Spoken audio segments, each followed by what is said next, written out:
Hi, friends, and welcome to this week's Beyond Expectations Sunday School lesson.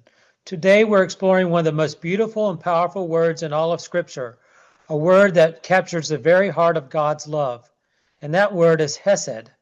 You'll find it all through the story of Ruth, a young widow who went above and beyond that anyone expected, and in doing so, became part of the story of Jesus himself. Hesed is a Hebrew word that's a little hard to translate into English.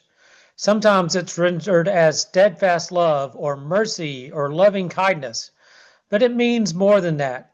Hesed is faithful love in action. It's love that shows up, love that stays, love that gives, even when it costs something. It's the kind of love that says, I'm not doing this because I have to. I'm doing it because love compels me to do it. That's the kind of love God shows toward us. And that's the kind of love we're called to show one another. When Naomi lost her husband and her 2 sons, she urged her daughters-in-law to go home. She loved them enough to release them. Orpah did go, but Ruth stayed. She said, "Do not urge me to leave you or turn back from following you. Where you go, I will go. Where you lodge, I will lodge. Your people shall be my people, and your God my God." This is hesed, loyal love that goes above and beyond the call of duty. Later, when Ruth and Naomi returned to Bethlehem, Ruth went out to gather leftover grain just so they could survive.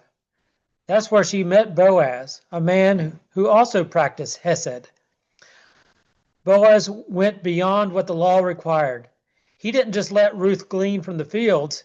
He told his workers to drop extra grain for her to pick up. He made sure she was safe. He treated her with dignity and respect. And that's what hesed looks like in action. It's compassion that moves beyond convenience. It's generosity that costs something.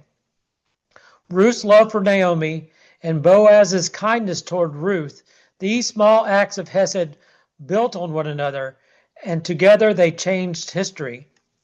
Ruth and Boaz eventually fell in love and were married, and they had a son named Obed, and Obed became the father of Jesse, and Jesse became the father of David. Yes, King David.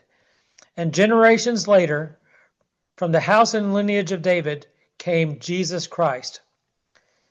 A Moabite woman, once an outsider, became part of the very family line of the Messiah. That's what happens when love goes beyond expectation. From Ruth to Obed, from Obed to Jesse, from Jesse to David, from David to Jesus, God's hesed flows through time, redeeming what was lost, restoring what was broken, and welcoming outsiders into his family. So what does this mean for us? When we talk about beyond expectations and our capital campaign, it's not just about bricks and budgets. It's about hesed, generous love that keeps showing up.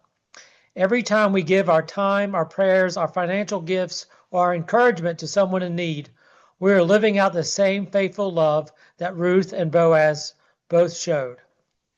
Hesed is giving when no one's watching. Hesed is welcoming those. Hesed is giving when no one's watching.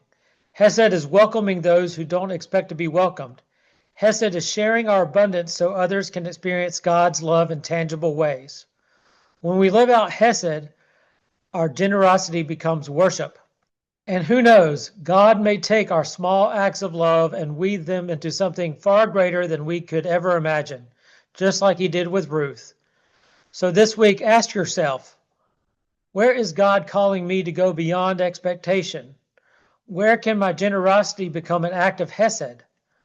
Because when we do, we're not just giving, we're joining God's great story of redemption. The steadfast love, the hesed of the Lord never ceases.